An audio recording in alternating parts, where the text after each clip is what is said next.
তারই মধ্যে কারা যেন বলছে যে তুমি এখান থেকে চলে যাও, এই কাজটা এখনই তুমি বন্ধ করো, আমাদের ভীষণ কষ্ট হচ্ছে। আপনাকে বলছে এমনকি টাকা নিয়ে এসেছে, বসেছে, কি মনে হলো, বললো আচ্ছা আমি আগামীকাল জানাচ্ছি কি করব। ফিরে চলে গেছে, সেই আগামীকাল আর ফেরত আসেনি।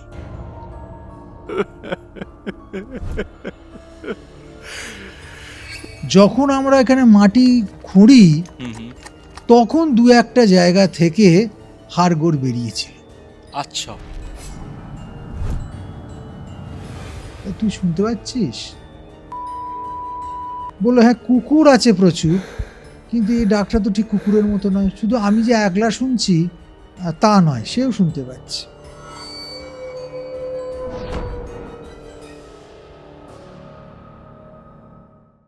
কৌস্তবের আড্ডার মারাত্মক একটা হরর পডকাস্টে আপনাদের সকলকে স্বাগতম জানাচ্ছি।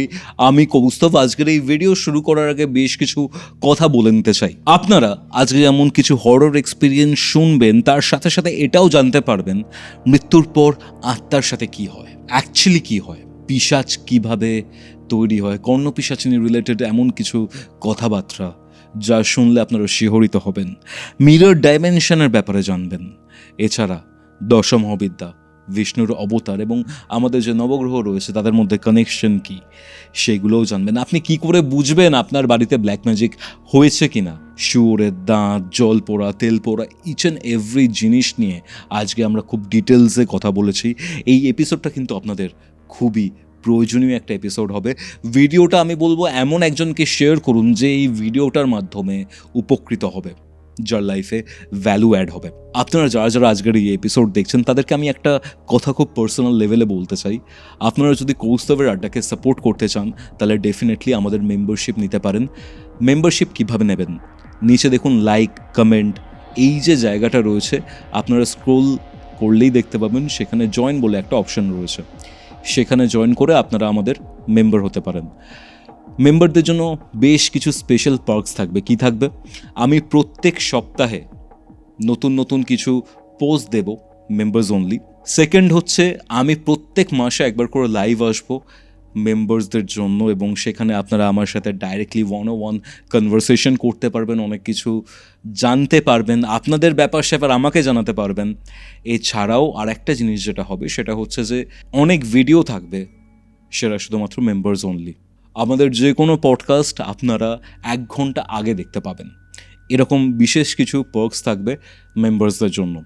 আর হ্যাঁ, আপনারা নিচে যে প্রোডাক্টগুলো দেখতে পাবেন ভিডিও চলাকালীন, সেই প্রোডাক্টগুলোও কিন্তু পারচেস করে দেখতে পারেন, আমরা নিজেরা ইউজ করি। সো আর বেশি কথা বাড়াবো না, আমি সরাসরি চলে যাব কৌস্তবের আড্ডার আজকের এপিসোডে। কিন্তু আপনারা যদি আমাদের চ্যানেলে নতুন হন তাহলে কিন্তু সাবস্ক্রাইব করে বেল নোটিফিকেশন অন করে নিতে ভুলবেন না। তাহলে চলুন শুরু করছি কৌস্তবের আড্ডার আজকের এপিসোড। কৌস্তবের আড্ডাতে আজকে আমাদের সাথে রয়েছেন জগৎগুরু ভগবান পরমাত্মানন্দজি মহারাজ জুনা আখড়া। নমস্কার মহারাজ, কেমন আছেন? মা ব্রহ্মময়ের ইচ্ছায় ঠিকঠাকই রয়েছি, দিব্যি রয়েছি, আনন্দে আছি। এটা আপনার সাথে দ্বিতীয় সাক্ষাৎকার, দ্বিতীয়বার দেখা হচ্ছে আপনার সাথে। আজকে আমরা যে টপিকগুলো নিয়ে বা বিষয়গুলো নিয়ে আলোচনা করব সেগুলো তো রয়েইছে, সেগুলো নিয়ে আমি আসছি কিছুটা পরে। বাট আপনার নিজস্ব প্রত্যক্ষ কিছু প্যারানর্মাল এক্সপিরিয়েন্স রয়েছে, যেটা নিয়ে আজকের এই পডকাস্টের যে ব্যাপারটা, উপস্থাপনাটা, সেটা আমি শুরু করতে চাইছি।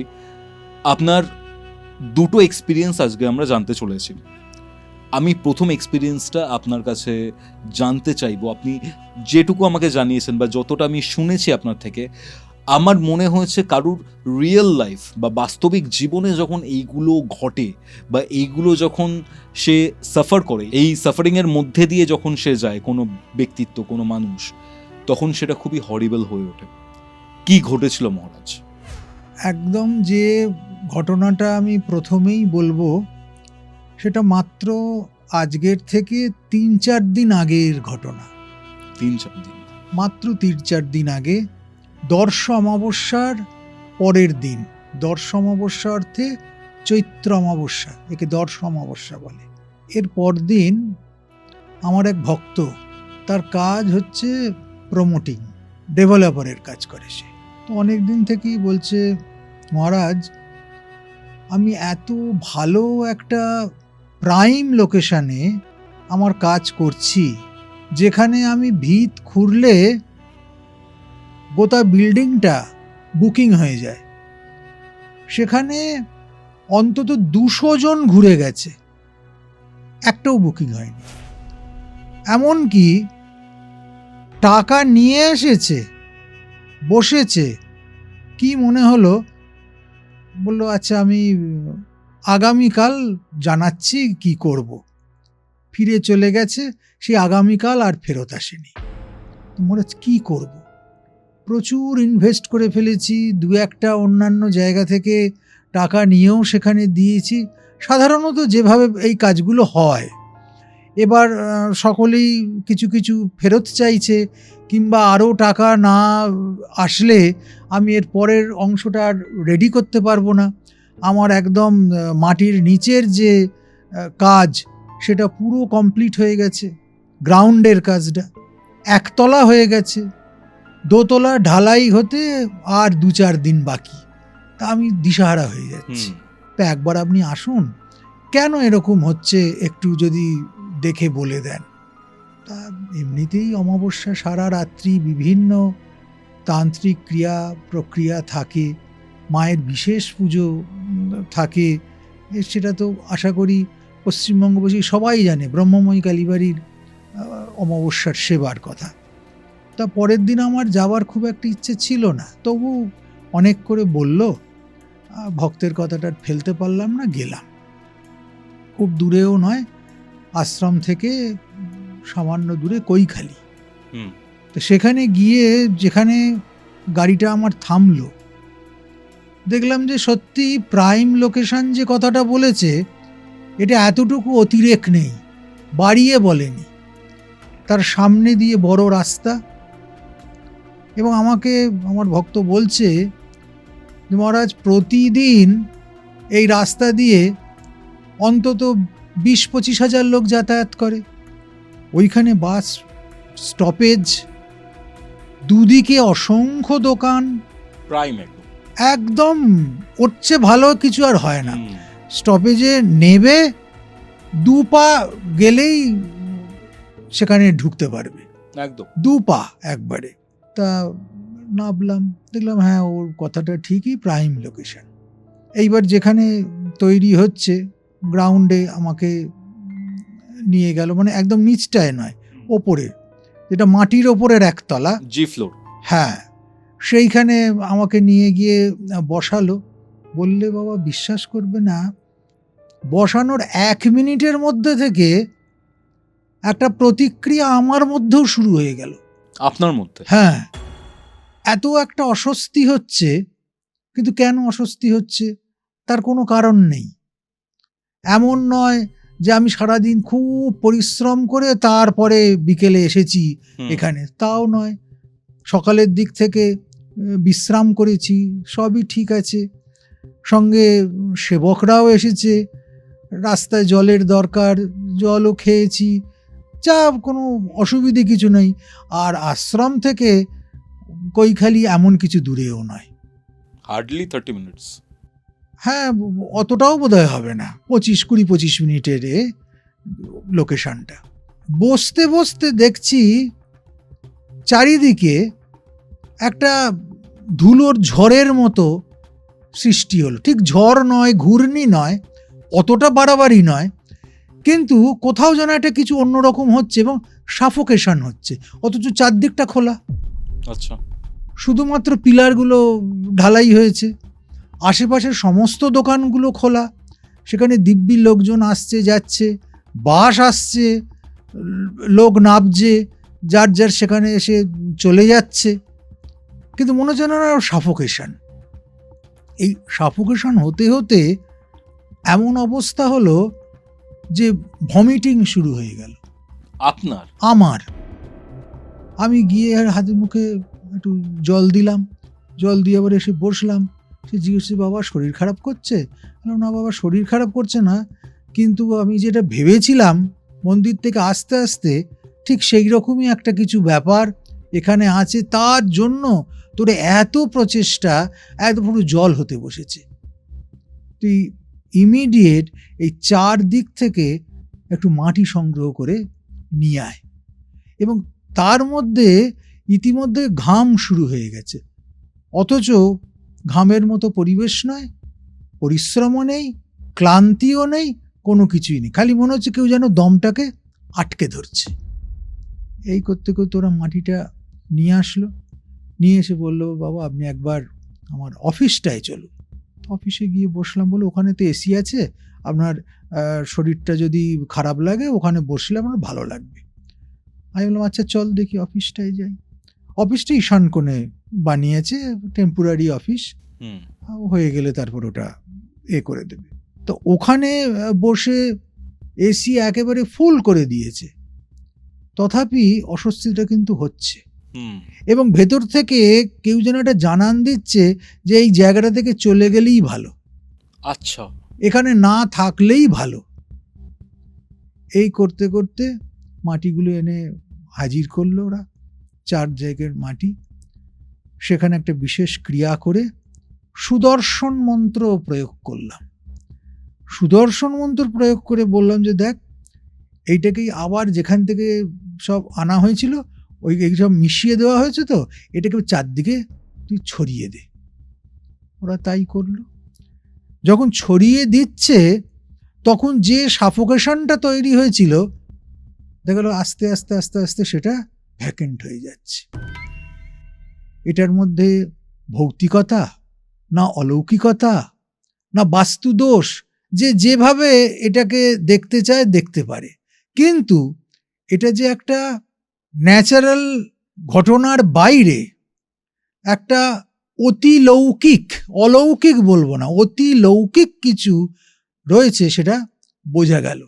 শুধু তাই নয়, যখন আমি ফিরে চলে আসছি তখন কিন্তু আবার নিঃশ্বাসটা ঠিকভাবে নিতে পারছি, এবং আবার দেখা যাচ্ছে যে চারদিকটা যেন আবার শান্ত হয়ে গেছে।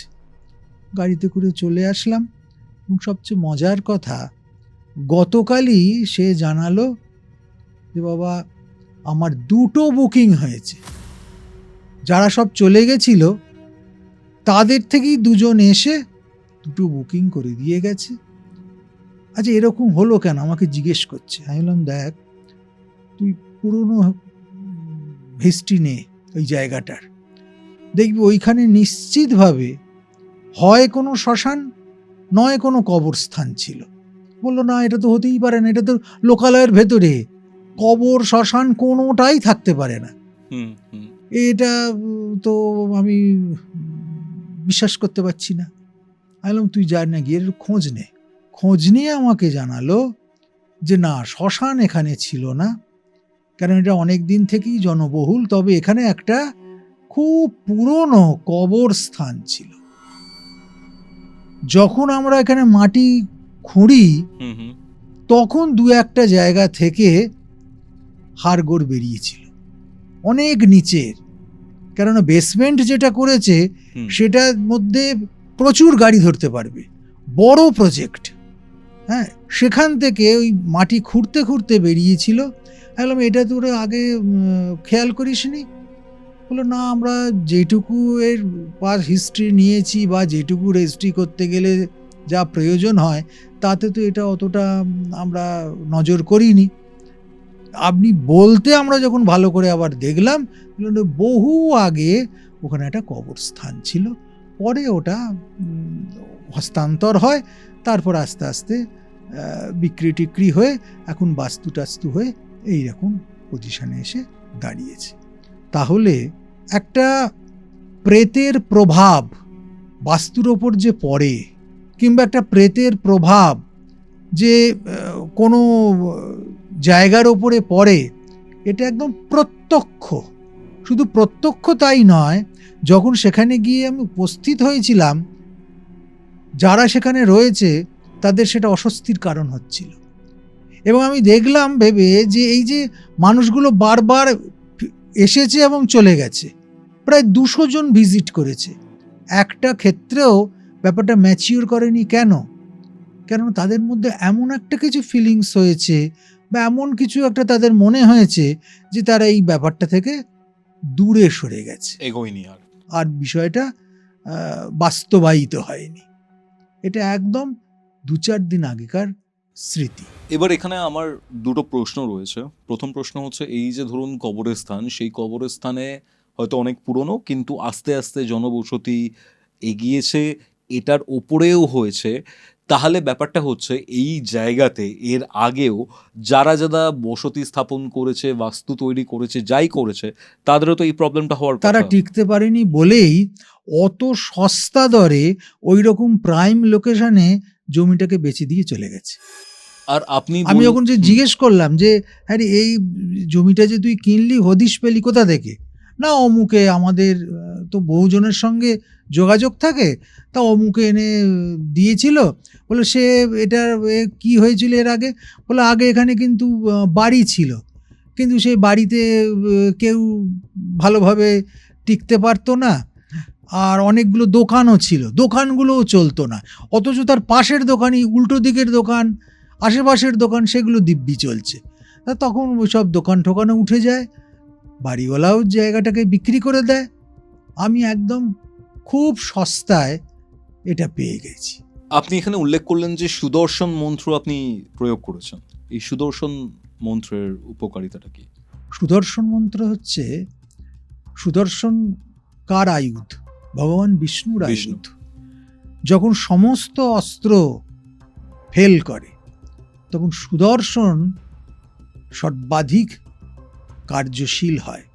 শুধু তাই নয়, যে চতুর্ধা বিগ্রহ আছে আমরা জানি, যেটা জগন্নাথ, বলরাম, সুভদ্রা এবং সুদর্শন, এই 4টি বিগ্রহ আমরা কিন্তু সাধারণত জগন্নাথ, বলরাম, সুভদ্রা এই 3 জনকে নিয়ে রথ করি, তাদের কথা বলি, কিন্তু জগন্নাথের পাশে একটি আয়ুধ থাকে, ওইটি কি বলা হয়? সুদর্শন। সুদর্শন যে কোনো দুশ্চিকিৎস পরিস্থিতিতে, ভয়াল মুহূর্তে, এমন একটা পরিস্থিতি যেখান থেকে মানুষ কিছুতেই বেরোতে পারছে না, তখন যদি সুদর্শন প্রয়োগ করা যায়, ওই মন্ত্রে যিনি সিদ্ধ হয়েছেন তিনি যদি প্রয়োগ করেন, হাতে হাতে ফল পাবে। শুধু তাই নয়, যখন ভগবানের নতুন কলেবর নির্মাণ হয়, নবকলেবর যাকে বলা হয় পুরীতে শ্রীক্ষেত্রে, তখন সুদর্শনের জন্য আলাদা ব্যবস্থা থাকে। শুধু তাই নয়, সুদর্শন মন্ত্রে বিশেষ অভিষেক পূজা হয়। সুদর্শন অত্যন্ত পাওয়ারফুল মন্ত্র।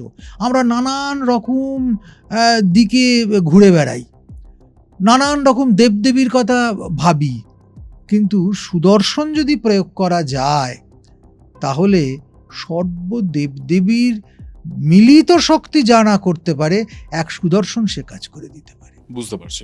জায়গাটা কি ঠিক হয়ে গেল? মানে আপনার এই যে প্রয়োগটা রয়েছে, না কি এটা বারবার প্রয়োগ করতে হবে, না একবারে করলেই হয়ে না, যায়?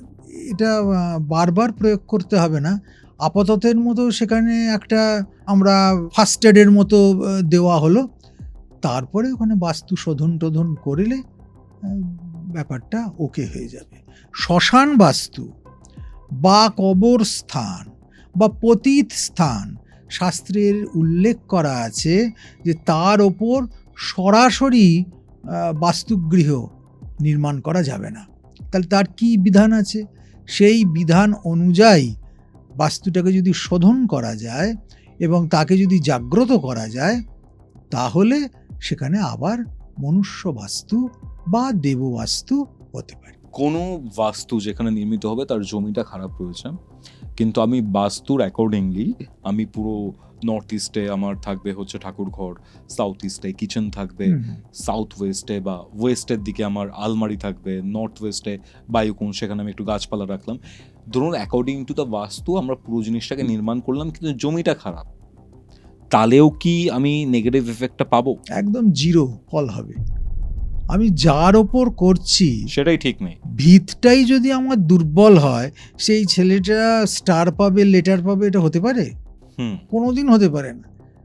আগে তার ভিতটাকে ঠিক তৈরি করতে হবে। ভিত যদি ঠিক থাকে, তার উপর একতলা বাড়ি তৈরি করলেও সেটা দিব্যি থাকবে, 10 তলা করলেও ঠিক থাকবে। অনেকে আমার সাথে যোগাযোগ করে যে আমরা জানতে পেরেছি, আমরা এখানে এখন থাকি, বাট আমরা জানতে পেরেছি এখানে আগে শ্মশান ছিল অথবা কবরস্থান ছিল, বা বাচ্চাদের কবর দেওয়া হতো এই জায়গাতে হ্যাঁ, হিন্দুদের হ্যাঁ। মধ্যে। তো তাদের এখন আর কিছু করার নেই, জমিটা বা মাটিটাকে সে শোধন করতে পারবে না বা কিছু করতে পারবে না, কংক্রিট দিয়ে বিল্ডিং উঠে গেছে। এই ক্ষেত্রে কি করা যেতে পারে?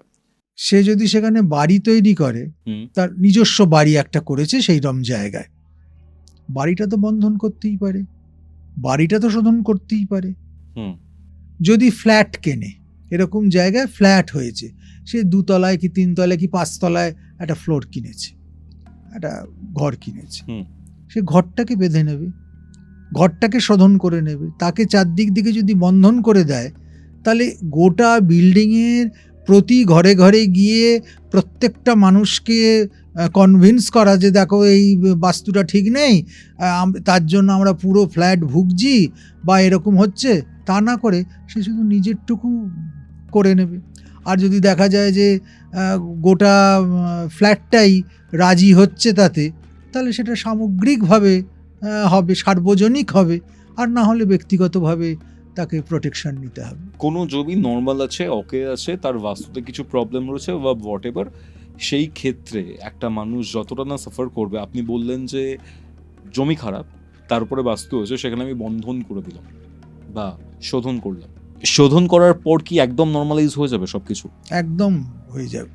যদি আমাদের সনাতন শাস্ত্র সত্য হয়, অভ্রান্ত হয়, এবং মন্ত্রশক্তি যদি ফলদায়ী হয়, তাহলে নিশ্চিতভাবে তাকে প্রয়োগ করলে, কিন্তু সেটা কর্মবিদ হতে হবে।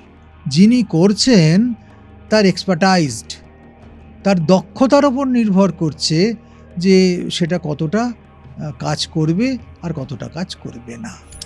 আচ্ছা, তাহলে আমি এখানে একটা প্রশ্ন করি, সেটা হচ্ছে যে ধরুন কারোর বাড়ি পীড়িত, কারোর বাড়িতে তুকতাক হয়েছে, তান্ত্রিক অবিচার ক্রিয়া হয়েছে, যেটাকে ব্ল্যাক ম্যাজিক বলে, ব্ল্যাক ম্যাজিক হয়েছে, এই সব কিছু তার বাড়িতে হয়েছে, কি করে বুঝবে কেউ যে তার বাড়িতে ব্ল্যাক ম্যাজিক বা এরকম কিছু ক্রিয়া হয়েছে কিনা?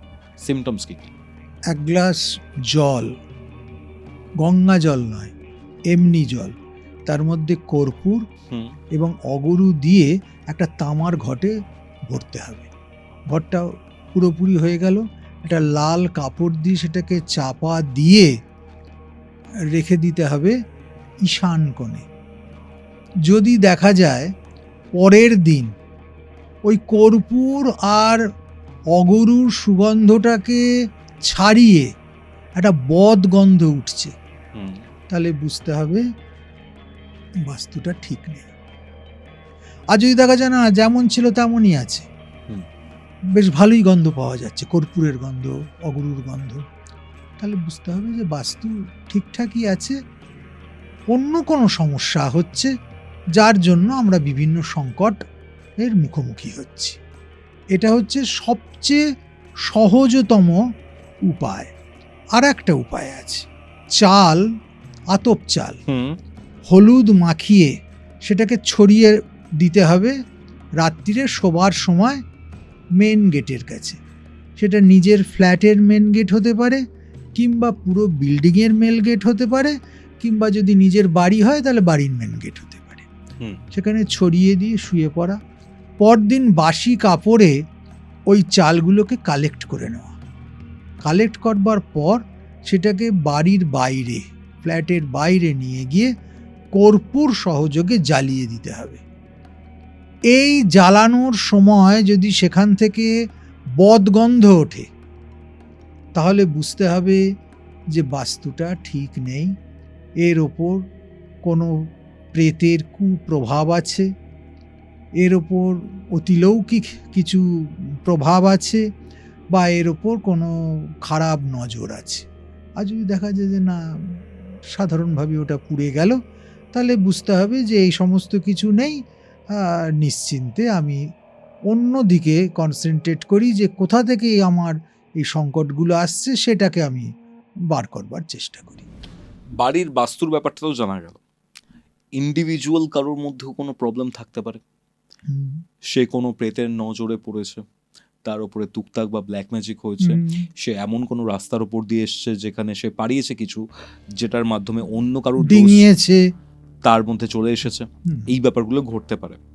তাহলে আমি বুঝবো কি করে যে আমার সাথে কিছু হয়েছে কিনা, আমার সাথে কোনো এরকম অবিচার ক্রিয়ার মধ্যে আমি লিপ্ত হয়েছি কিনা, বা আমার উপর প্রয়োগ হয়েছে কিনা, আমার উপরে ব্ল্যাক ম্যাজিক হয়েছে কিনা, এই জিনিসটা আমি কিভাবে বুঝবো? সাধারণত যার উপর হয় সে খানিকটা দিশাহারা হয়ে যায়, বুদ্ধিহারাও বটে। তার বোঝার থেকেও তার আশেপাশে যারা আছে তাদেরকে সতর্ক দৃষ্টি রেখে দেখতে হবে যে এর মধ্যে কোনো অন্যরকম আচরণ দেখা যাচ্ছে কিনা। হয়তো দেখা গেল রাত্রিরে খুব হাসছে, সারাদিনে যা খায় রাত্রে খেতে বসে তার হয়তো ডবল খাচ্ছে, কিংবা সারাদিনে যেগুলো সে পছন্দ করতো না সেই সমস্ত জিনিসগুলো খাবার দিকে তার একটা ঝোঁক যাচ্ছে, খুব আমিষ, তারপরে এমন কিছু পানীয় যা উত্তেজক, এগুলোর দিকে তার নজর যাচ্ছে, অথচ সে কিন্তু এরকম নয়, তার মধ্যে এইগুলো আসছে। চুলটা খুলে দিয়ে হঠাৎ করে হয়তো কাঁদছে, সামান্য কথায় বিশাল একটা রিয়্যাক্ট করছে, কিংবা মাঝে মাঝেই ফিট হয়ে যাচ্ছে, অজ্ঞান হয়ে যাচ্ছে। এটার দুটো কারণ থাকতে পারে। এক, তার তর্কা মৃগী জাতীয় কোনো রোগ হতে পারে। যদি সে রোগ না হয়, দেখা গেল ডাক্তার বলছে যে না আমি বহু টেস্ট করালাম সব ওকে আছে, তথাপি ওগুলো বারবার হচ্ছে, তখন একদম শিওর হতে হবে এর ওপর কিছুর প্রভাব বিস্তার করছে। তখন দ্রুত তাকে কারোর শরণাপন্ন হয়ে সেটাকে শরীর থেকে রিমুভ করতে হবে। ওকে ওকে ওকে। অনেক সময় আমরা নিজেদের দোষেই, হয়তো আমার বাস্তু ঠিক আছে, আমার উপরে কোনো অবিচার ক্রিয়া বা কোনো ব্ল্যাক ম্যাজিক হয়নি, বাট আমরা হয়তো নিজেদের দোষেই এমন কিছু অ্যাক্টিভিটি, এমন কিছু সময় আমাদের বাস্তুতে পারফর্ম করে ফেলি বা বাড়িতে পারফর্ম করে ফেলি, যেগুলোর জন্য নেগেটিভ কিছু এন্টিটি বা নেগেটিভ কিছু এনার্জি আমাদের বাড়ির বাস্তুর দিকে অ্যাট্রাক্ট হতে পারে। অনেক ক্ষেত্রেই এটা শোনা যায় বা শাস্ত্রেও হয়তো উল্লেখ রয়েছে যে সন্ধেবেলার সময় স্বামী স্ত্রী যদি সম্ভোগে লিপ্ত হন বা শারীরিক কর্মে লিপ্ত হন, সেই ক্ষেত্রে অনেক নেগেটিভিটি বাস্তুর মধ্যে আসে। এই জিনিসটা কতটা ঠিক? শাস্ত্রে সমস্ত কিছুই একটা নির্দিষ্ট নিয়মের মধ্যে শৃঙ্খলিত করা আছে, সেটা মানুষকে বেঁধে রাখার জন্য নয়, তার কল্যাণের জন্য। সঙ্গমের কথাও শাস্ত্রে আছে, তার সময় আছে। ভর সন্ধেবেলা আগে যেমন দেখতাম বাড়িতে বাড়িতে শাঁখ বাজছে, আর আগে তো ছিল উনুন, চতুর্দিকে ঠিক 4:30 5টা বাজলেই প্রথমে ধোঁয়া, কয়লার ধোঁয়া চতুর্দিকে হচ্ছে, তারপরে সেটা একটু কমে যাওয়ার পর এবার বাড়িতে বাড়িতে সব শাঁখ টাক বেজে সন্ধ্যা দেওয়া হলো, তুলসী গাছে প্রদীপ দেওয়া হলো। এই সমস্তগুলো করলে বাস্তুটা অনেকটা শুদ্ধ থাকে, পবিত্র থাকে। শঙ্খধ্বনির মধ্যে এমন একটা ভাইব্রেশন আছে যেটা নেগেটিভ ব্যাপারটাকে সরিয়ে দেয়। কিন্তু আমরা যদি স্বেচ্ছাচারিতা করি, ব্যভিচারী জীবন যাপন করি, তাহলে তার কুফল সবার আগে আমাদের ভোগ করতে হবে। ঘরে ঘরে এখন যেটা হচ্ছে, স্বামী স্ত্রী কারোর সঙ্গে কারোর কোনো বনিবনা নেই, বিশ্বাস নেই, শ্রদ্ধা নেই। স্বামী স্ত্রীর মধ্যেও শ্রদ্ধা থাকতে হবে, শ্রদ্ধা ছাড়া সম্পর্ক টেকে না। আর সন্তানের প্রতি মা বাবার বা মা বাবার প্রতি সন্তানের যে দায়বদ্ধতা, সেটাও আজকে একেবারে তলানিতে এসে ঠেকেছে। আর যদি আমি বলি বৃদ্ধ মা বাবা, তাহলে দেখুন ঘরে ঘরে বৃদ্ধাশ্রম, ছেলেমেয়েরা সব সুশিক্ষিত হয়ে দেশে এবং বিদেশে পালিয়েছে। মা বাবা মরে গেলেও তারা আসবার সময় পাচ্ছে না, তাদের চিকিৎসা করবার, এমনকি দাহ করবার জন্য এখন বিভিন্ন সংস্থা তৈরি হয়ে গেছে। তারাই এসে একদম গুছিয়ে দাহ করে, শ্রাদ্ধ নিমন্ত্রণ করে খাইয়ে দিয়ে চলে যাবে টাকার বিনিময়, আর ছেলে বা মেয়ে বিদেশ থেকে সেটা সাপ্লাই করে দিয়ে তার দায় দায়িত্ব শেষ করে দেবে। তাহলে এই যে ভাঙন, এটা কেবলমাত্র সামাজিক ভাঙন নয়, আত্মিক ভাঙন, ট্রু। সম্পর্কের ভাঙন। আমাদের ভেতরের যে একটা জোর সুতোর বন্ধন ছিল সেটা কোথাও আলগা হয়ে গেছে। আমরা ভীষণভাবে স্বার্থপর হয়ে গেছি। এগুলো তো আসে এই সমস্ত অব্যবস্থা থেকে, আমাদের স্বেচ্ছাচারী মনোভাব থেকে। স্বাধীনতা মানে, শিক্ষা মানে স্বেচ্ছাচারিতা নয়। তার মানে এই যে সন্ধ্যের সময়টা, এই সময়টা একদমই অ্যাপ্রোপ্রিয়েট নয়। একেবারেই নয়। সন্ধেবেলা, দুপুরবেলা, প্রকাশ্য দিবালোকে, কিংবা যে সন্ধ্যাবেলায় একটু ভগবানের নাম কীর্তন, তার গুণগান হওয়া উচিত। সে যে ভগবানের প্রতি তার শ্রদ্ধা থাকুক, তার নাম হবে, কীর্তন হবে, বাড়িতে শাঁখ বাজবে, উলু দেবে। এইগুলো বন্ধ হয়ে যাবার পর থেকেই কিন্তু মানুষের মন ধীরে ধীরে একদম অতি স্থূলতার দিকে ধেয়ে যাচ্ছে। মানুষ স্থূলতা ছাড়া আর কিছু ভাবতে পারছে না। ইট, ড্রিঙ্ক অ্যান্ড মেরি, খাও, পিও, মজা করো, তার পরিণাম যা হবার তাই হচ্ছে। বুঝতে পারছি মহারাজ। তাহলে কোন সময় আদর্শ সময় সঙ্গমের জন্য? অবশ্যই তিথি অনুযায়ী বিচার করে রাত্রিটাই শাস্ত্র সঙ্গমের জন্য নির্দিষ্ট করেছে। সন্ধ্যাটা উপাসনার জন্য, সকালটা পূজার জন্য, মধ্যাহ্নটা রোজগারের জন্য।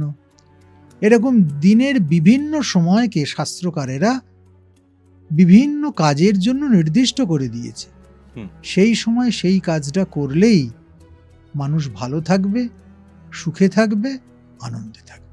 আমার একটা প্রশ্ন রয়েছে, এই যে অনেক ক্ষেত্রে আমরা দেখি যে শুয়োরের দাঁত অথবা মাছ ধরা হয়, সেই যে জাল, সেই জালের যে কাঠি, এইগুলো ইউজ করা হয় এরকম নজরের থেকে বাঁচার জন্য, এরকম অবিচার বা ব্ল্যাক ম্যাজিকের থেকে বাঁচার জন্য। এইগুলো কতটা ঠিক? জালকাঠির ব্যবহার এবং বরাহদন্তের ব্যবহার সুপ্রাচীন। আচ্ছা। বরাহদন্তের সংলগ্ন মৃত্তিকা এত পবিত্র যে সেই মৃত্তিকার দ্বারা দেবদেবীদের অভিষেক হয়। বিষ্ণুর মহাভিষেক, দুর্গার মহাস্নান, মূর্তি প্রতিষ্ঠা, সুচিতা কর্ম, তাতে এই বরাহদন্ত মৃত্তিকা একটা অত্যাবশ্যকীয় উপাদান। ওকে।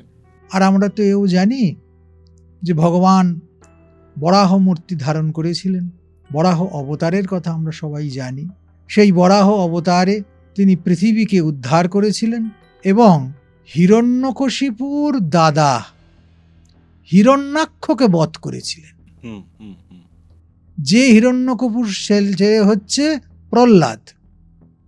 পরে তো স্বভাবতই বরাহদন্তের সঙ্গে একটা পবিত্রতা, একটা সুচিতা, একটা অতি লৌকিকতা এবং একটা পৌরাণিক ধারা যুক্ত হয়ে রয়েছে। ফলে বরাহদন্ত কেউ যদি ব্যবহার করে, তার আর্থিকভাবে যেমন সমৃদ্ধি আসবে, তেমনি এই কুপ্রভাব থেকে, যাকে এখন একটা নতুন শব্দ দেওয়া হয়েছে কালা জাদু, এইগুলো থেকে সে নিজেকে রক্ষা করতে পারবে। সর্বোপরি লক্ষ্মী লাভ হবে। ফলে যথাযথ বরাহদন্ত সংগ্রহ করে তাকে সঠিক উপায়ে জাগ্রত করে, এমন নয় আমি বুনো শুয়োরের ওই দাঁতখানা খুলে নিয়ে চলে আসলাম, কোথাও থেকে পয়সা দিয়ে কিনে নিয়ে চলে আসলাম, আর সোনা দিয়ে রূপো দিয়ে আমার সামর্থ্য মতো ফ্যান্সি ডিজাইন করে পরে ফেললাম, অমনি ওটা ফল দিতে শুরু করলো। তা নয় মোটেও। প্রত্যেকটা জিনিসকেই চৈতন্যবান করতে হয়, যাকে বলে শোধন। আমরাও যে পুজো করতে বসি তার আগে পঞ্চশোধন হয়। মন্ত্রের শোধন হয়, জলের শোধন হয়, আসনের শোধন হয় ইত্যাদি। এই শোধনের দ্বারা কি হয়, তার যে একটা দিব্য সত্তা সেটা জেগে ওঠে। ইভেন ফুলেরও শোধন করা হয়। হ্যাঁ, পুষ্প শোধন তো হয়ই। এরকম 5 রকমের শোধন আছে। তা এটাকেও যদি ঠিক সেইভাবে একদম শাস্ত্রসিদ্ধ উপায়ে শোধন করে ধারণ করা যায় তাহলে ভালো। আবার এমনও দেখা গেছে যে স্বামী স্ত্রীর মধ্যে দ্বন্দ্ব, কিছুতেই মিটছে না, কিংবা স্বামী বা স্ত্রী বারবার পরকীয়াতে জড়িয়ে পড়ছে, যুগ্ম বরাহদন্ত যদি ব্যবহার করা যায়, একজন স্বামী একজন স্ত্রী দুজনেই ধারণ না, যুগ্ম বরাহদন্ত অর্থে দুটো বরাহদন্ত দিয়ে একটা লকেট মতো বানিয়ে যদি গলায় পরা যায়, ভীষণ ভীষণ ফলদায়ী। অনেক দামি দামি রত্ন, অনেক বশীকরণ, অনেক কাণ্ডকারখানা সেখানে ফেল হয়ে যাবে, কেবলমাত্র যদি ঠিক জিনিস ঠিক মানুষকে দিয়ে তৈরি করিয়ে শোধন করিয়ে ধারণ করা যায়। এখানে একটা ছোট প্রশ্ন, সেটা হচ্ছে যে এই যে বরাহদন্ত, এটা কি আমরা বুকে ধারণ করব অনাহত চক্রের কাছে, না আমরা হাতে ধারণ করব? বুকে, অবশ্যই বুকে ধারণ করতে হবে। ওকে। আর জালকাঠি? জালকাঠিটা সাধারণত এই স্বাভাবিক যে সমস্ত টুকটাক নজর দোষ, বাচ্চাদের ভয় পাওয়া, এই সমস্ত কাজে কিন্তু একদম অব্যর্থ ফল দেয়। এবং এই জালকাঠি নাভির নিচে পড়া হচ্ছে সবচেয়ে উপকারী। কালো কার দিয়ে জালকাঠি পড়তে হবে, কিন্তু সেটা ওই কিলো দরে বাজারে বিক্রি হচ্ছে জালকাঠি, তার পাশেই আবার ঢেলে বিক্রি হচ্ছে ঘোড়ার নাল, তার পাশেই আবার বিক্রি হচ্ছে নানান রকমের জিনিস, সেইখান থেকে কিনে নিয়ে আসা নয়। চেষ্টা করতে হবে নিজের চোখের সামনে কোনো জেলে তার জাল থেকে খুলে দিচ্ছে বা নিজেই খুলে নিচ্ছে। সাধারণত জেলেরা তাদের জাল থেকে জালকাঠি খুলে দিতে চায় না, তাতে তার ব্যবসার ক্ষতি হয়। এই জন্য ওটাকে কোনোভাবে সংগ্রহ করে যদি ধারণ করানো যায় বা করা যায়, তাহলে অনেক কিছু থেকে মুক্তি পাওয়া যায়। আপনি এই যে বললেন ঘোড়ার নাল, ঘোড়ার নাল কি আদৌ উপকারী? আর আমরা অনেক সময় দেখি যে ঢালাওভাবে ঘোড়ার নাল বিক্রি হচ্ছে, সেখানের থেকে নিয়ে আমি লাগালাম বাট ফল পেলাম না। কোন ঘোড়ার নালটা উপযুক্ত এবং কিভাবে ইউজ করতে হয় আর কেন ইউজ হয়? কালো ঘোড়ার নাল, যে ঘোড়া পথে চলতে চলতে তার নাল আপনি খুলে পড়ে গেছে, এই রকম নাল সংগ্রহ করতে হবে। সেটা তো খুব কঠিন, ভীষণ কঠিন। কঠিন ছাড়া এত যদি সুলভ হয়ে যায়, ফুটপাতের ধারেই যদি স্তূপীকৃত করে সৌভাগ্য বিক্রি হয়, আর সেই সৌভাগ্য যদি আমরা কিনতে চাই সস্তায়, তাহলে তার সস্তার তিন অবস্থা তো হবে, ওটা কিছু বলবার কিছু নেই। এবং সেই নালটা সংগ্রহ করতে হবে শনি মঙ্গলবার। কালো ঘোড়া সে পথ চলতে চলতে তার পা থেকে আপনি খসে গেছে একটি নাল, এবং সেটা শনি বা মঙ্গলবারে, সেইটা যদি সংগ্রহ করে নিয়ে আসা যায়, তাহলে একদম হাতে হাতে ফল পাওয়া যাবে। এর কোনো শোধন নেই, এর কোনো মন্ত্র নেই, কেবলমাত্র একে দরজার উপরে যদি লাগিয়ে দেওয়া যায়, তাহলেই এটা ফলদায়ী হয়ে উঠবে। কিভাবে লাগাবে? ইউ এর আকৃতিটা উপরে থাকবে না নিচে থাকবে? ঠিক উল্টো। আমরা ইংরেজিতে ইউ যেমন লিখি, ঠিক তার উল্টো করে লিখতে হবে, আটকাতে হবে। হ্যাঁ, তাহলেই ফলটা হবে। অনেক মানুষ আছে মহারাজ যাদের খুব বেশি নজর লাগে, আবার অনেকের নজর লাগে না, তারা বাইপাস করে যেতে পারেন। কোন মানুষদের নজর লাগে এবং নজর ব্যাপারটা কি? কুদৃষ্টি। কুদৃষ্টি আর সুদৃষ্টি সবার জন্যই কিন্তু সমান। কেউ কেউ এই কুদৃষ্টি, কুপ্রভাব তাকে অতিক্রম করতে পারে, কেউ কেউ পারে না। বিশেষ করে তুলা রাশি, তারা খুব চট করে নজরে কুপ্রভাবে পড়ে যায়, কারণ এই রাশিটাকে বলা হয় হালকা রাশি। ঠিক তার পাশাপাশি মীন রাশি খুব চঞ্চল, তারাও এই কুদৃষ্টির মধ্যে পড়ে যায়। কিংবা সিংহ রাশি, কুম্ভ রাশি, এদেরকে যতই নানান রকমের প্রয়োগ করা হোক না কেন, সহজে কাজ করতে পারা যায় না। তো স্বভাবতই রাশি অনুযায়ী বিচার করে, কিংবা ব্যক্তিগত স্বভাব বিচার করে এই কুপ্রভাব, নজর দোষ এগুলোকে ফলদায়ী করতে হয়, কিংবা ফলদায়ী হয়, আর ঠিক সেইভাবেই এগুলোকে কাটিয়ে ফেলতে হয়। হালকা রাশি ভারী রাশি বলে কি কিছু হয় আদৌ, নাকি প্রত্যেকটা প্ল্যানেটারি প্লেসমেন্টই খুব প্রয়োজনীয়? প্রত্যেকটা রাশি উপকারী, আবার কোনো কোনো গ্রহের পজিশন অনুযায়ী সেটা জাতকের ব্যক্তিগত ছক বিচার করতে হয়। সেখানে দেখতে হবে যে কোথায় কোন গ্রহের অবস্থান রয়েছে, তারা উচ্চস্থ না নিচস্থ, কোনটা বক্রী, কোনটা লগ্নস্থ, এইগুলো বিচার করে বুঝতে হবে যে এর রাশটা কীরকম।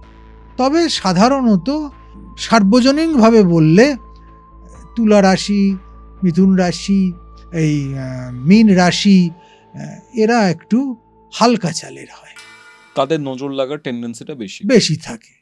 আর যদি আমি কনসিডার করি, আমি দুটো রাশির কথা এখানে উল্লেখ করতে চাই, সেটা হচ্ছে কর্কট রাশি। এদের নজর লাগার ধাতটা কি? কর্কট রাশি এমনিতে একটু জটিল প্রকৃতির আর শক্ত মনের, স্বভাবতই ওই রকমভাবে এদের নজর লাগে না। তবে কুনজর যদি সেই রকম জোর থাকে তাহলে সবারই লাগতে পারে, ডেফিনেটলি।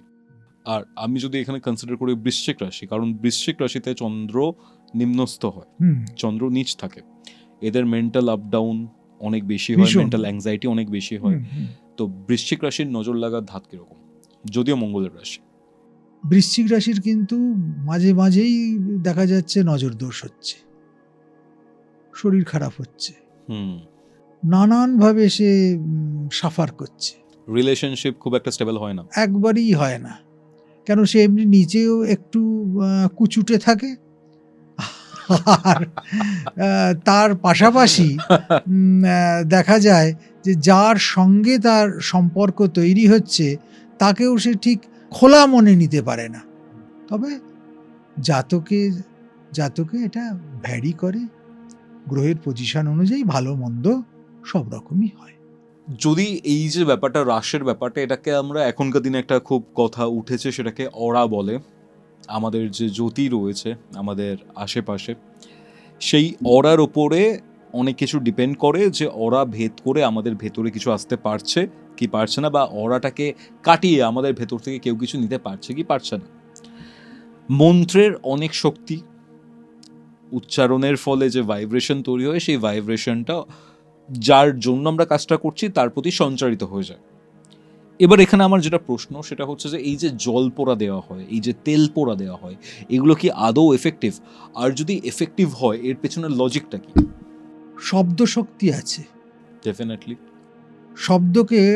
শব্দই ব্রহ্ম, উপনিষদ ব্রহ্মের সঙ্গে এক বলে উল্লেখ করেছে। শব্দ কিভাবে কাজ করে? স্পন্দনের মধ্যে দিয়ে। কারোর সাথে আমাদের দেখা হলো, আমি তাকে হেসে তার কুশল জিজ্ঞাসা করলাম, আমার প্রতি তার প্রথম ধারণাটা ভীষণ ভীষণ ভালো হলো। আবার সেই একই ব্যক্তির সঙ্গে আমার দেখা হলো, আমি শুধু তার দিকে গম্ভীর মুখে তাকালাম তাই নয়, একটা অপশব্দ প্রয়োগ করলাম, তাহলে আমার প্রতি তার ধারণাটা কি জাগবে? নিশ্চয়ই সেটা ভালো জাগবে না। কোনো ক্ষেত্রে কিন্তু আমি তাকে টাচ করিনি, টাচ করেছে আমার শব্দ প্রক্ষেপণ, আমার শব্দের ব্যবহার, আমার অঙ্গভঙ্গি। স্বভাবতই একটা শব্দ যদি কারোর মনে ভালো ধারণা তৈরি করতে পারে, আর আরেকটা শব্দ যদি একই ব্যক্তির মনে খারাপ ধারণা তৈরি করতে পারে, তাহলে শব্দের যে ক্ষমতা আছে এটা প্রমাণ করার আর প্রয়োজন হয় না। ঠিক সেই রকম জল পোড়া বা তেল পোড়াও কিন্তু এই মন্ত্রের ক্ষমতার উপরে নির্ভর করে। কিন্তু এখানে একটা বিষয় মাথায় রাখতে হবে, কে মন্ত্রটি প্রয়োগ করছে। একদম আপামর জনসাধারণ ওই ফুটপাত থেকে হলুদ বই কিনে তার মধ্যে বিভিন্ন অতিপ্রাকৃত ভাষায় লেখা ছড়া টড়া পড়ে একটু জলের মধ্যে একটু তেলের মধ্যে ফুঁ দিয়ে দিল, অমনি সেটা নিয়ে মানুষের সমস্ত দুঃখ কষ্ট রোগ ব্যাধি দূর হয়ে গেল, এতটা সহজ নয় বিষয়টা। এবং অধিকাংশ ক্ষেত্রেই যেটা হয়, এগুলোর নাম করে একটা বুজরুকি চলতে থাকে। সিদ্ধ ব্যক্তি ছাড়া, সিদ্ধ ব্যক্তিকে শুধু জল পোড়া তেল পোড়া কেন দিতে হবে? সে হাতে করে যা দেবে সেটাই একটা সিদ্ধ বস্তু হয়ে যাবে এবং সেটা যাকে দেবে তার জন্য কল্যাণকর হবে। বুঝতে পারছি। এই যে জল পোড়া বা তেল পোড়া নিয়ে আমরা কথা বলছিলাম, এর সাথে সাথে আর একটা খুব কানেকটিভ পয়েন্ট থেকে যদি আমি আসি, আয়না। আয়না প্যারানর্মাল ফিল্ডে বলুন, তন্ত্র বলুন, অকাল্ট সায়েন্সে বলুন, খুব সিগনিফিক্যান্ট একটা জিনিস। এই আয়নার মাধ্যমে আমরা আমাদের প্রতিবিম্ব দেখতে পাই। বলা হয় যে আয়নার ভেতরে আলাদা একটা জগৎ রয়েছে। এটার বাস্তবটা কি? আয়নাকে শাস্ত্র বলেছে আদর্শ। আদর্শ মধ্যে মূল যে বিষয় সেটা প্রতিবিম্বিত হয়। এই যে যখন দুর্গাপূজায় মহাস্নান হয়, কিংবা দেবতা প্রতিষ্ঠা হয়, কিংবা বিভিন্ন কর্ম হয়, সেখানে আয়নার ব্যবহার আছে। ওই আয়নার উপরে দেব বা দেবীর প্রতিবিম্ব পড়ে, তাকে স্নান করানো হয়। তাকে স্নান করানো দেবতার স্নান করানো সমতুল হয়। ওকে। আমরা যদি শ্রীক্ষেত্রে রথযাত্রা দেখি, তাহলে যারা খুব মন দিয়ে দেখছে তারা গর্ভমন্দিরেও দেখতে পাবে, আবার রথের সময় যখন সেগুলোকে তোলা হয় তখনও দেখতে পাবে যে একটা দাঁড়ানো গোল মতো বস্তু কাঁসার, সেটাকে নিয়ে যাচ্ছে পাণ্ডা ঠাকুরেরা। এইগুলো হচ্ছে প্রাচীন দর্পণের প্রতীক। এগুলি দর্পণ। কাঁচের ব্যবহার অনেক পরে এসেছে, তন্ত্রের যুগে এসে, কিন্তু তো কাজটাই একই, তাকে প্রতিবিম্বিত করা, তার মধ্যে তার সেবা করা। প্রতিবিম্ব স্নানের ব্যবস্থা আছে, প্রতিবিম্ব সেবার ব্যবস্থা আছে। সেক্ষেত্রে বাস্তুতেও এই প্রতিবিম্বের একটা প্রভাব আছে। যে কোনো দিকে আয়না রাখতে নেই। এমন জায়গায় আমি আয়না রাখলাম, আমি শুয়ে আছি, তার ছবিটা আয়নায় পড়ছে, বা আয়নায় আমি দেখতে পাচ্ছি আমি শুয়ে রয়েছি, এটা অশাস্ত্রীয়। বা এমনভাবে আয়না ফিট করা আছে যে ঘরের সমস্ত বিষয়টা বাইরের দিকে চলে যাচ্ছে, এভাবেও আয়না রাখা যাবে না। আয়না রাখতে হবে কিরমভাবে? যেখানে পূব দিকে মুখ করে, সূর্যের প্রথম রশ্মিটা যেন তার মধ্যে এসে পড়ে। আয়না রাখতে হবে এমনভাবে যে কোথাও কোনো খারাপ জিনিস আছে, এমনভাবে তাতে প্রতিফলিত করতে হবে সেটা যেন ঘরের বাইরে বেরিয়ে যায়। বুঝলাম না এই জায়গাটা। বাথরুম এমন জায়গায় ফ্ল্যাটে আছে, বাড়িতে আছে যে সেটাকে চেঞ্জ করা সম্ভব নয়, তাহলে পুরো ফাউন্ডেশনটাই ভেঙে ফেলতে হয়। তখন ওখানে যদি আয়নার ব্যবহার করা যায়, আয়নায় ওটাকে এমনভাবে ফিট করতে হবে আয়নাটা যেন ওর ছায়াটা বাস্তুর বাইরে চলে যায়, বা মেন গেটের বাইরে। হ্যাঁ, সেক্ষেত্রে কি হবে, ওই যে সঠিক জায়গায় সঠিক জিনিসটা নেই, তার জন্য যে বাস্তুগত সমস্যা হচ্ছে সেটা অনেকটা কেটে যাবে।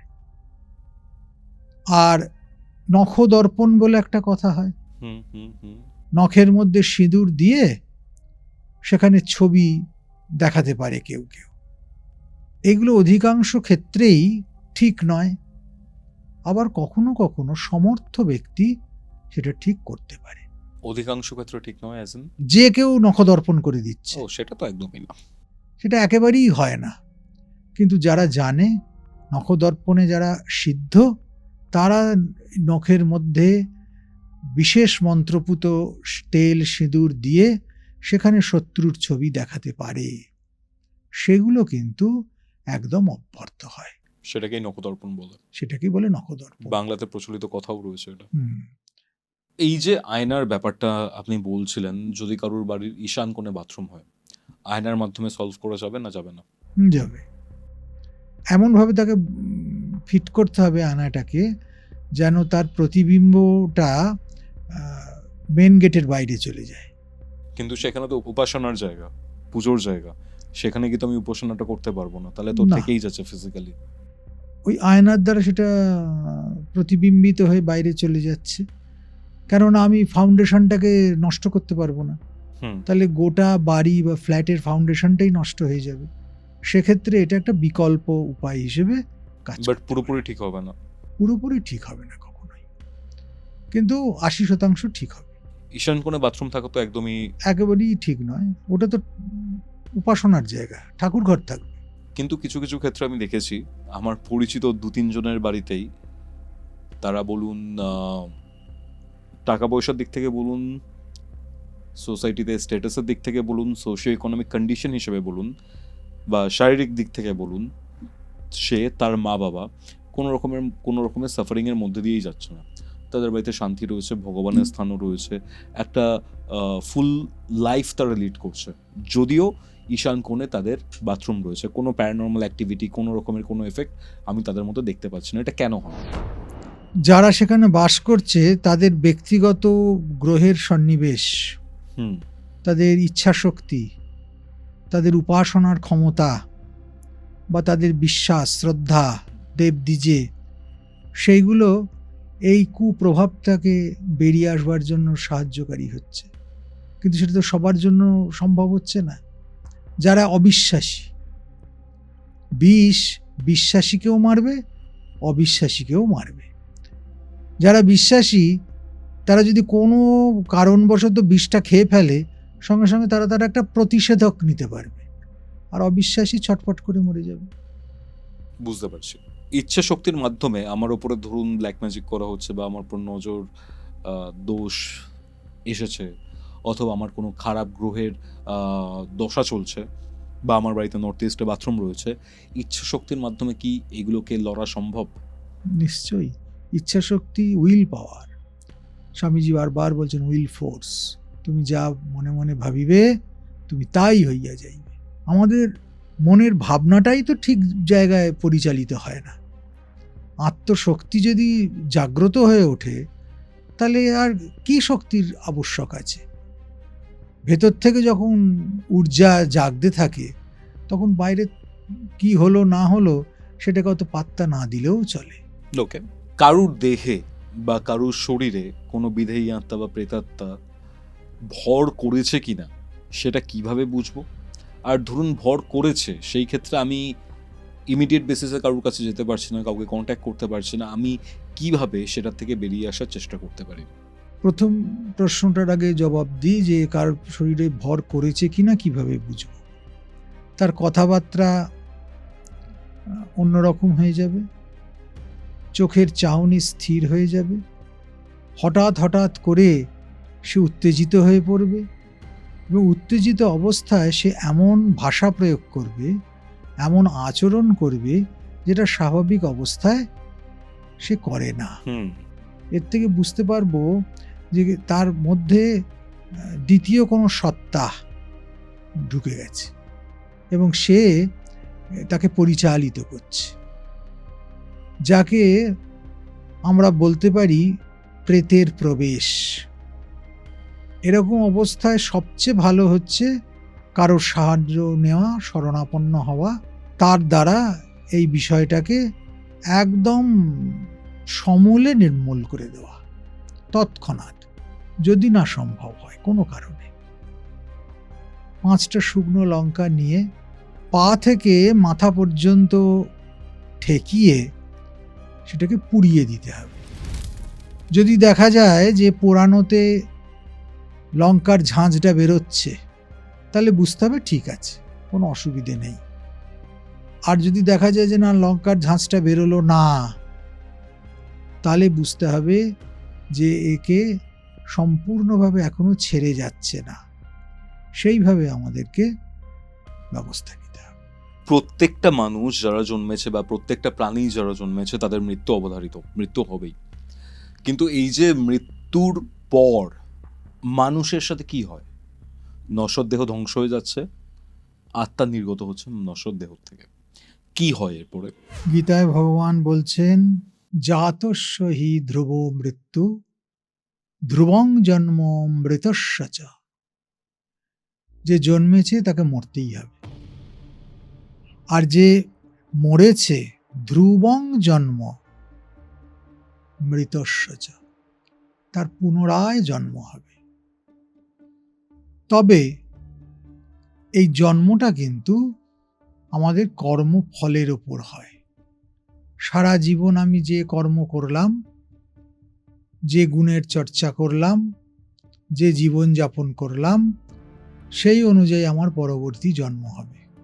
আমি মানুষ হয়ে জন্মেছি মানে পরের জীবনেও আমি মানুষ হব তা নাও হতে পারে, আমি দেবতা হতে পারি, আবার আমি ইট কাঠ পাথর বৃক্ষ লতা গুল্ম ইতর শ্রেণীর প্রাণী সেসবও হতে পারি।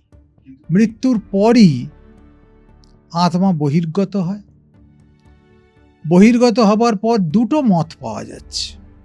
একটি মতে বলছে যে যে মুহূর্তে সে পুরনো শরীর ত্যাগ করলো তার পর মুহূর্তে সে নতুন শরীর ধারণ করে, এবং নতুন শরীর ধারণ করবার পর ফেলে আসা জীবনের প্রারব্ধ কর্ম তাকে ভোগ করতে হয়।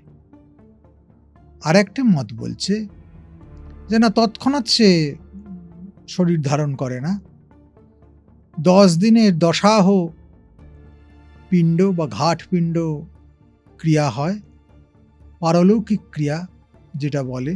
সেই পারলৌকিক ক্রিয়ার পর এক একটা পিণ্ড তার এক একটা শরীরের অংশ বা উপকরণের জন্য নির্দিষ্ট থাকে। কোনোটা নখলোম, কোনোটা ত্বক, কোনোটা মস্তিষ্ক ইত্যাদি। সেই অনুযায়ী সে একটি অতি ভৌতিক দেহ লাভ করে। সেই দেহে তাকে প্রারব্ধের সব ভোগ করতে হয়। তাকে আমরা নরক ভোগ বা স্বর্গভোগ যাই বলি না কেন, সে তার কর্ম অনুযায়ী সেটা করে। এই ভোগ শেষ হলে সে পুনরায় আবার জন্ম নেয়। এইরকম দুটি মত আমাদের সনাতন শাস্ত্রে প্রচলিত আছে। স্বভাবতই আমরা সারা জীবন সদাচার করব, সৎ কথা বলবো, সৎ জীবন যাপন করব। তার কারণ কি? যাতে আমার এই পারলৌকিক জীবনটা সুগম হয়, সুষ্ঠু হয়, ঠিক মতো আমি যেন পরাগতি লাভ করতে পারি। স্বর্গ যে খুব ভালো জায়গা তা নয়। কেন? ক্ষীণ পুণ্যে মর্তলোকং বিশন্তি। স্বর্গে আমরা আমাদের পুণ্যটা ভোগ করি। যেই পুণ্যটা ক্ষয় হয়ে যায়, আমাকে আবার ফিরে আসতে হয় এই ধুলি কাদা মাখা পৃথিবীতে, এই রোগ জর্জর ইন্দ্রিয়ের দ্বারা দষ্ট যে জীবন, তাতে স্বভাবতই স্বর্গটা আসলে খরচের জায়গা। আমি সারা জীবন যা পুণ্য কামাই করেছি, স্বর্গে গিয়ে সেটা আমি ভোগ করি। আমাদের লক্ষ্য হওয়া উচিত মোক্ষ, যেখানে গেলে আমাদের আর ফিরে আসতে হয় না। যে পরাগতি লাভ করলে, সে মাতৃচরণই হোক গোবিন্দচরণই হোক, লাভ করলে আমরা প্রতি মুহূর্তে পরম এবং চরম শান্তি লাভ করি।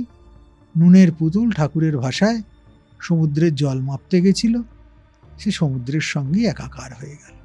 এটাই হচ্ছে মোক্ষ। আর সমুদ্রের তীরে বসে সমুদ্রের সৌন্দর্য দেখা, তার দ্বারা কখনো সুখ কখনো দুঃখ পাওয়া, এগুলো তো সব স্বর্গভোগের নমুনা। স্বভাবতই এগুলোর বাইরে গিয়ে পরম শান্তি যদি লাভ করতে হয়, তাহলে ঈশ্বর পাদপদ্ম অবলম্বন করাই হচ্ছে আমাদের শ্রেষ্ঠ উপায়। দুটো প্রশ্ন রয়েছে। আপনি বললেন যে পরজন্মে আমরা ইট বালি সিমেন্ট কাঠও হতে পারি। তাদের তো আত্মা নেই, তারা তো জড় বস্তু। তাহলে সেখানে তার কোনো কর্ম হচ্ছে না? তার অস্তিত্ব আছে, অস্তিত্ব রয়েছে, বাট সেটা কোনো কর্ম করতে পারছে না নিজের উইলে বা নিজের মাধ্যমে। সেটাই তো, যে সারা জীবন আলস্য কাটিয়েছে, স্বার্থপরতা করেছে, সে পরবর্তীকালে ওই জড় বস্তু হয়েই জন্মাবে। এই জায়গা থেকে আবার পুনর্জন্ম হবে কি করে তাহলে? সেই কর্মটা সে ভোগ করবার পর, সে অবস্থা ভোগ করবার পর পুনরায় ভগবান তাকে আবার চৈতন্যময় করবে। সেখান থেকে সে আবার পরাগতির দিকে এগোবে।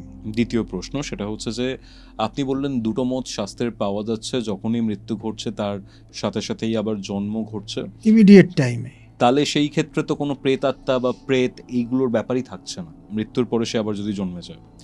পরবর্তী ক্ষেত্রে 13 দিন যতদিন এই পারলৌকিক ক্রিয়াগুলো ঘটছে তারপরে গিয়ে আবার পুনর্জন্ম লাভ করছে কেউ। সেই ক্ষেত্রেও 13 দিনের পর ওই পার্টিকুলার ব্যক্তির যে প্রেত রয়েছে তার এক্সিস্টেন্স থাকছে না।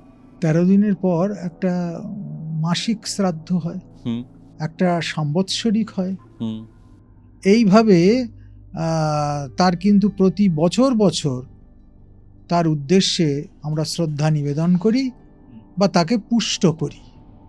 এই টাইমটার মধ্যে সে সেগুলো ভোগ করতে থাকে এবং ইতিমধ্যে সে তার যে গতি পাওয়ার দরকার, কেউ নরকে, কেউ স্বর্গে, কেউ আরও, নরক তো আর একটা নয়, অনেকগুলি নরক আছে, সেই সব নরকে সে যেতে থাকে, সেখানে তার ভোগ হয়। ভোগ হওয়ার পর সে আবার পুনরায় জন্মের জন্য প্রস্তুত হয়। আমরা অনেক ক্ষেত্রেই দেখি বিভিন্ন প্রেতাত্মা যারা আমাদের ডাইমেনশনেই রয়েছে, আমাদের ক্ষতি করছে, তাদের কি নরক ভোগ হয়নি? তারা তো নরকে যায়নি, তারা এখানেই রয়েছে, সেটার ব্যাপারটা কি? তাদের জীবনটা নরকের থেকেও আরও অতিশয় বেশি যন্ত্রণাদীর্ণ। তার শরীর নেই, হুম কিন্তু তার ইচ্ছে আছে। সে ভোগ করতে পারছে না, কিন্তু সে দেখতে পাচ্ছে, বুঝতে পারছে। যেখানে সে জীবিত অবস্থায় যেতে পারেনি সেখানে অনায়াসে চলে যাচ্ছে। তার তো তখন সূক্ষ্ম শরীর, হুম হুম কিন্তু সেখানে গিয়ে সেই কাজটা সে করতে পারছে না। এর চেয়ে বড় নরক ভোগ আর কি হতে পারে? স্বভাবতই এটাই হচ্ছে প্রেতের শাস্তি। ধরুন কোনো প্রেতকে মুক্তিদান বা গয়া পিণ্ডদান করে দেওয়া হলো, তারপরে সে কি স্বর্গে যাবে, নরকে যাবে, নাকি পুনর্জন্ম লাভ করবে? স্বর্গেও যাবে না, নরকেও যাবে না, পুনর্জন্মও পাবে না। গয়ায় পিণ্ডদানের পর তার পুণ্য কিছুটা সঞ্চয় হবে, তার প্রারব্ধ খানিকটা ক্ষয় হবে, কিন্তু গোটা সারা জীবন সে অপকর্ম করেছে। মৃত্যুর পর তার ছেলে মেয়ে আত্মীয় স্বজন গিয়ে তার গয়ায় পিণ্ড দিয়ে এলো, অমনি সে তৎক্ষণাৎ একেবারে হরির পাদপদ্মে চলে গেল। এত সহজ নয় বিষয়টা। যে ঠিক ঠিক জীবনযাপন করবে সেই ঠিক ঠিক পরাগতি লাভ করবে। তাহলে পিণ্ডদানের পরে তার কি হবে? পিণ্ডদানের পর সে আর একটু আত্মিক দিক থেকে সবল হবে, তার মধ্যে সৎ গুণাবলীগুলো তখন ধীরে ধীরে জাগতে শুরু করবে, যেটা সে চর্চা সারা জীবনে করেনি। হুম তার পারলৌকিক জীবনে গিয়ে সেই বোধটা তার মধ্যে আসবে। তার মানে গয়ায় পিণ্ডদান করলেই যে মুক্তি লাভ হবে তার কোনো মানে নেই? একেবারেই নয়। গয়া পিণ্ডদানের পরও গৃহে এসে প্রতি বছর বাৎসরিক করবার বিধান আছে। বিভিন্ন তীর্থে গিয়ে পিণ্ডদানের কথা আছে। কেবলমাত্র বিষ্ণু পাদপদ্মে আমি পিণ্ড দিয়ে দিলাম আর তারই আমার সমস্ত পাপের স্খালন হয়ে গেল, পাপের স্খালন এত সহজ নয়। বুঝতে পারছি। এটা আমরা প্রেত নিয়ে আলোচনা করলাম। পিশাচ কি? প্রেতের থেকেও নিম্ন যোনি হচ্ছে পিশাচ যোনি। প্রেত তো যে কোনো মৃত ব্যক্তিরই যখন শ্রাদ্ধ হয় হুম তখন তাকে প্রেত বলে উল্লেখ করা হয়। হুম হুম পিশাচ কারা? যারা অবৈধ কামনা বাসনা নিয়ে মরেছে, সারা জীবন খুন, ডাকাত, রাহাজানি, ধর্ষণ, লুট, তরাজ এই সমস্ত কাজের সঙ্গে জড়িত ছিল, একেবারেই বস্তু ভোগের মধ্যে ডুবে ছিল। তাদের যখন মৃত্যু হয় তারা পিশাচ হয়ে জন্মায় এবং মানুষের কোনো উপকার এই পিশাচের দ্বারা হয় না, বরং মানুষকে পদে পদে ভ্রষ্ট করে, ডিস্টার্ব করে, তাকে নানানভাবে অস্থির করে, তার সুখ শান্তি বিঘ্নিত করে এবং জীবনকে নরক করে দেয়। পিশাচের ব্যাপারে আমি আর একটা জিনিস যেটা পেয়েছি বা পড়েছি, সেটা হচ্ছে পিশাচের কখনো মনুষ্য জন্ম হয়ইনি হয়তো। সে আদি অনন্তকাল ধরে ওই জনিতেই রয়েছে এবং ওই জনিতেই নতুন পিশাচের জন্ম ঘটছে, মৃত্যু ঘটছে এবং তারা সেখান থেকেই বিলং করছে। এই ব্যাপারটা কি? পিশাচ তো একটা জনি, তো স্বভাবতই সে কোনোদিন মানুষ হয়ে জন্মায়নি, সে একদম সৃষ্টির আদিক্ষণ থেকে পিশাচ হয়েই জন্মেছে, এমন কথাটা শাস্ত্র স্বীকার করে না। সে মানুষ হয়েই জন্মেছিল কখনো না কখনো, কিন্তু সে মনুষ্যোচিত আচরণ করেনি, সৎ জীবন যাপন করেনি, তখন তাকে ভগবান পিশাচ যোনি প্রাপ্ত করায়। সে তখন পিশাচ হয়ে জন্মায়, অখাদ্য খাবার দিকে তার মনোভাব, অবৈধ কর্মের দিকে তার রুচি, এবং সদা সর্বদা সে অন্যায়, অপশাসন, কু উপায়ে শক্তিকে দখল করবার জন্য ব্যস্ত হয়ে পড়ে। ওকে, তাহলে অনেকে আছেন যারা পিশাচ সাধনা করেন, সেটার কারণটা কি? পিশাচ সাধনার দ্বারা ইষ্ট লাভ হয় না, এটা একদম দর্থহীন ভাষায় বলতে চাই। পিশাচ ভগবানকে পাইয়ে দিচ্ছে, তাহলে সে নিজে পাচ্ছে না কেন? হ্যাঁ, স্বাভাবিক। পিশাচ সাধনার দ্বারা বস্তুতান্ত্রিক নানা লাভ হতে পারে, অর্থ, খ্যাতি, যশ, ছোট ছোট চাওয়া পাওয়া, অবৈধ পাওয়া, এগুলো পিশাচ করতে পারে। কিন্তু পিশাচ কাউকে মুক্তি দিচ্ছে পসিবল না, সে নিজেই মুক্তি পায়নি। আর এই যে বলে কর্ণ পিশাচিনী বা এরকম ধরনের আরো বেশ কিছু শক্তির উল্লেখ পাওয়া যায়, কানের কাছে এসে বলে দিয়ে যায়, বলে দিয়ে ভবিষ্যৎ বলে। কর্ণ পিশাচিনী ঠিক পিশাচ নয়, তার থেকে আবার একটু উপরের স্তরের, কিন্তু কর্ণ পিশাচিনীর সাধনা সাধকদের জন্য খুব প্রশস্ত নয়। কর্ণ পিশাচিনী কি বলতে পারে? বস্তু জগতের কথাই বলতে পারে, এমন কিছু বলে দিতে পারে যেটা মানুষকে বলে তার কাছ থেকে অর্থ সম্পত্তি নিয়ে নেওয়া যেতে পারে। কিন্তু কর্ণ পিশাচিনী এসে আমাকে ঈশ্বর প্রাপ্তি করাচ্ছে, ঈশ্বর সন্দর্শন করাচ্ছে, চির শান্তি দিচ্ছে, এ হয় না। এবং কর্ণ পিশাচিনী যারা সিদ্ধ হয়, তারা কিন্তু পরবর্তীকালে আর সৎ সাধনার সঙ্গে যুক্ত হতেও পারে না। ইভেন এরকমও বলা হয় কর্ণ পিশাচিনী নাকি সাধকের সাথে সঙ্গমে লিপ্ত হন। হ্যাঁ, শুধু তাই নয়, সে সাধকের সঙ্গে স্ত্রীর মতো ব্যবহার পেতে চায়, এবং সাধক যদি তার সেই ভোগ বাসনাটা না পূর্ণ করতে পারে, তাহলে কিন্তু ওই কর্ণ পিশাচিনীর হাতেই তার অন্ত হয়ে যায়। এবার আমরা যা যা বিষয় নিয়ে আলোচনা করলাম মহারাজ, আরো এক ধাপ এগিয়ে যাওয়া যেতে পারে। যেমন দশমহাবিদ্যা, দশমহাবিদ্যার সাথে বিষ্ণুর যে অবতার সেটা কানেক্টেড, তার সাথে নবগ্রহ কানেক্টেড। এই ব্যাপারটা আমি জানতে চাই আপনার থেকে। অনেকে মনে করে যে দশাবতার পুরো বৈষ্ণবদের পৈতৃক সম্পত্তি, আর দশমহাবিদ্যা শাক্ত তান্ত্রিকদের পৈতৃক সম্পত্তি। এটা একেবারে লিখিত দলিল করা ব্যাপার, আদৌ তা নয়। আমাদের সনাতন শাস্ত্র কিন্তু অনেক বিস্তৃত, অনেক বিরাট। বিশেষ করে দুটো তন্ত্রে এর একেবারে পাথুরে প্রমাণ পাওয়া যায়, একটি তরল তন্ত্র আর একটা মুন্ডমালা তন্ত্র। সেখানে কি বলা হচ্ছে?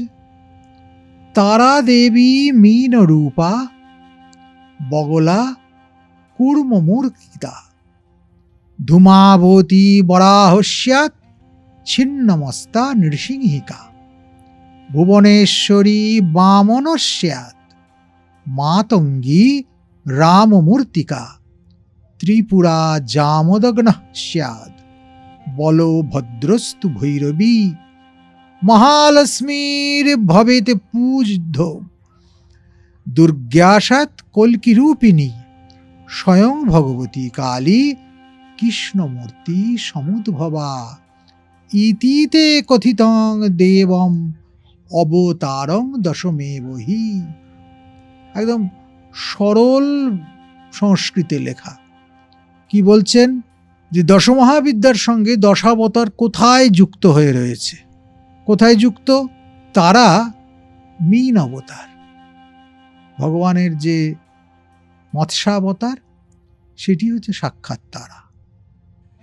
বগলা কুর্মা অবতার, ধূমাবতী বরাহ অবতার, ছিন্নমস্তা নৃসিংহ অবতার, ভুবনেশ্বরী বামন অবতার, মাতঙ্গী শ্রীরাম অবতার, ত্রিপুরা বা ত্রিপুর সুন্দরী, জামদগ্ন অবতার পরশুরাম, তাকে জামদগ্ন বলা হয়, ভৈরবী বলরামের অবতার, মহালক্ষ্মী বুদ্ধাবতার, দুর্গা কল্কি অবতার এবং স্বয়ং ভগবতী কালী সাক্ষাৎ শ্রীকৃষ্ণ। এটা বলছে তোরলতন্ত্র। মুন্ডমালাতন্ত্র একই কথা বলেছে, সেখানে একটু অন্যরকম ব্যাপারটা আছে। কিরকম? মুন্ডমালাতন্ত্র বলছেন কৃষ্ণস্তু কালিকা সাক্ষাৎ রামমূর্তিশ্চ তারিণী বরাহ ভুবনা প্রক্ত নৃসিংহ ভৈরবীশ্বরী ধূমাবতী বামন স্যাৎ ছিন্না ভৃগুকুলোদ্ভব কমলা মৎস্যরূপ স্যাৎ কুর্মস্তু বগলামুখী মাতঙ্গী বৌদ্ধ ইত্যেষা ষোড়শী কল্কি রূপিণী। কৃষ্ণ সাক্ষাৎ কালী, রাম তারিণী বা তারা, বরাহ অবতার ভুবনেশ্বরী, নৃসিংহ ভৈরবী, ধূমাবতী বামন, ছিন্নমস্তা পরশুরাম, কমলা মৎস্যাবতার, বগলামুখী কুর্মাবতার, মাতঙ্গী বুদ্ধাবতার এবং ষোড়শী বা ললিতা তিনি হচ্ছেন কল্কি অবতার। এদের সঙ্গে নবগ্রহের যোগ কিন্তু অত্যন্ত ঘনিষ্ঠ। এই এক একটি অবতার বা মহাবিদ্যা এক একটি গ্রহের অধিপতি। যেমন তারার অধিপতি হচ্ছেন, তারা বৃহস্পতির অধিষ্ঠাত্রী বা অধিপতি, বগলা মঙ্গলের অধিপতি, ধূমাবতী কেতুর অধিপতি, ছিন্নমস্তা রাহুর অধিপতি, ভুবনেশ্বরী শুক্রের অধিপতি, মাতঙ্গী রবির অধিপতি, ত্রিপুরা বুধের অধিপতি, মহালক্ষ্মী বা কমলা তিনি হচ্ছেন শনির অধিপতি। কোথাও কোথাও দক্ষিণাকালীকেও শনির অধিপতি বলা হয়েছে। কিন্তু যেহেতু দক্ষিণাকালী বা আদ্যাকালিকা সমস্ত মহাবিদ্যার থেকে আলাদা, তার থেকেই সমস্ত মহাবিদ্যারা এসেছেন, সেই জন্য এটা নিয়ে দ্বিমত আছে। কমল অনেক ক্ষেত্রে শুক্রের অধিপতিও কনসিডার্ড হয়, কমল এবং ভুবনেশ্বরী দুজনকে। আর কৃষ্ণ তো সাক্ষাৎ কালী। আমরা কালী বা কৃষ্ণকে অবতার বলি না, বলি অবতারী। এদের থেকেই সমস্ত অবতারেরা জন্ম লাভ করেছে বা নিঃসৃত হয়েছে। স্বভাবতই তন্ত্রের এই বিস্তৃত দৃষ্টি প্রমাণ করে যে সাম্প্রদায়িক দৃষ্টি তার চেয়েও বড় অসাম্প্রদায়িক চেতনা, এবং প্রত্যেকটা মহাবিদ্যার সঙ্গে প্রত্যেকটা অবতার একবারে সূক্ষ্ম উপায়ে যুক্ত হয়ে রয়েছে। বৈষ্ণবরা যদি রাহুর প্রতিকার করতে চায়, রাহুর প্রতিকার করতে গেলে বলি দিতে হবে, সেখানে রক্ত মাংস এ সমস্ত ভোগ চড়াতে হবে। বৈষ্ণব তা করবে না, তাহলে তারা কি করবে? নৃসিংহের পূজা করবে। আবার ঠিক সেই রকম বৈষ্ণবীয় মতে কেউ বৃহস্পতির প্রতিকার করতে চাইছে, নাম যশ খ্যাতি প্রতিষ্ঠা, তখন সে কি করবে? তখন সে পরশুরামের আরাধনা করবে। পরশুরাম বিষ্ণুর এক অবতার। মিনের উপাসনা করবে না, কারণ মিনের সাথে তো বৃহস্পতি কানেক্টেড। মিনের সঙ্গে তারা রয়েছে, তারা আবার বৃহস্পতির অধিপতি। মিনাবতারেরও তারা পূজা করতে পারে, মৎস্যাবতারেরও তারা পূজা করতে পারে। এইরকমভাবে এক একটি গ্রহের সঙ্গে এক একটি অবতার এবং এক একটি মহাবিদ্যা যুক্ত হয়ে রয়েছে। আমরা যদি সেইভাবে করি তাহলে কারোর কোনো সাম্প্রদায়িক দৃষ্টিতেও হানি হলো না, আবার তার প্রতিকারও যথাযথ শাস্ত্রোক্ত উপায়ে হলো। খুবই কানেক্টেড লাগলো এই প্রত্যেকটা জিনিসটা একে অপরের সাথে। এতগুলো বিষয় নিয়ে আমরা আলোচনা করলাম, এবার আমি আসবো আপনার দ্বিতীয় প্রত্যক্ষ করা একটা প্যারানর্মাল অ্যাক্টিভিটি বা প্যারানর্মাল এক্সপিরিয়েন্সের ঘটনায়। কি হয়েছিল মহারাজ? প্রথমে আমরা একটা শুনেছি, আমরা আর একটা শুনতে চাইছি। এটা কিন্তু অনেক পুরনো ঘটনা। হুম। প্রথম যেটা আজকে বলেছি সেটা যেমন একদম কাছাকাছি 2-4 দিনের মধ্যে, এটা কিন্তু বেশ কিছু বছর আগের।